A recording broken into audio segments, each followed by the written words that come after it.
L'ange lui répondit, « Le Saint-Esprit viendra sur toi et la puissance du Très-Haut te couvrira de son ombre.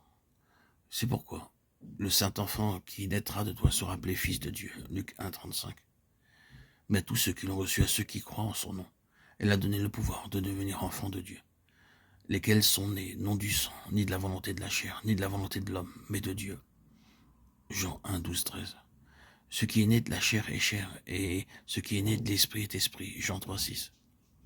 Je vous ai dit ces choses afin que vous ayez la paix en moi. Vous aurez des tribulations dans le monde, mais prenez courage, j'ai vaincu le monde. Jean 16, 33. Voyez quel amour le Père nous a témoigné pour que nous soyons appelés enfants de Dieu. Et nous le sommes.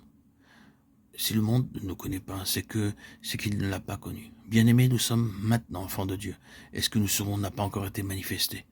Mais nous savons que lorsqu'il paraîtra, nous serons semblables à lui, parce que nous le verrons tel qu'il est. 1 Jean 3, 1, 2. Car tout ce qui est né de Dieu triomphe du monde, et la victoire qui triomphe du monde, c'est notre foi. 1 Jean 5, 4. En citant ces divers passages de l'Écriture qui parlent de la naissance du Seigneur Jésus et de la nouvelle naissance des croyants, je reconnais que l'on ne peut pas les mettre sur le même plan. On doit toujours prendre garde à tout ce qui traite de la personne du Seigneur Jésus. Il est le vrai Dieu, Dieu manifesté dans la chair. Emmanuel, Dieu avec nous. En cela, il demeure le seul, l'unique, et il n'y en a pas d'autre comme lui. Sa naissance était différente par rapport à la nouvelle naissance de chaque enfant de Dieu. Elle fut différente dans sa nature, et fut différente aussi dans sa mesure. Il y a cependant des facteurs qui, dans sa propre naissance, sont des éléments constitutifs de la nature de la nouvelle naissance de chaque croyant. La déité mise à part, la divinité et son lot, il y a dans ces passages quelque chose qui concerne la nouvelle naissance du croyant, qui correspond à sa naissance d'en haut. C'est sur quelques-unes de ces caractéristiques que nous allons maintenant fixer notre attention.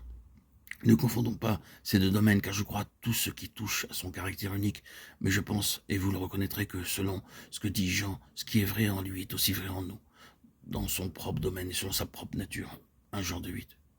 Si nous reconnaissons certaines de ces caractéristiques dans la naissance même du Seigneur Jésus, nous comprendrons bien mieux cette question de la naissance et de la nouvelle vie des enfants de Dieu.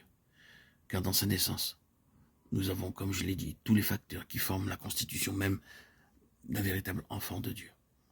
La première chose qui semble évidente, c'est que la naissance du Seigneur Jésus a été le fait d'une intervention divine dans le domaine de la vie humaine.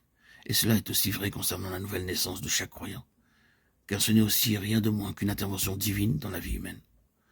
Nous ne voulons pas examiner le moindre détail de la naissance de Christ, mais il est parfaitement clair de ce point de vue qu'un visiteur céleste, un ange, est venu du ciel pour faire une déclaration, et que de ce même ciel, l'Esprit Saint est venu dans une vie humaine pour accomplir quelque chose. C'est ce que nous verrons dans les prochains audios.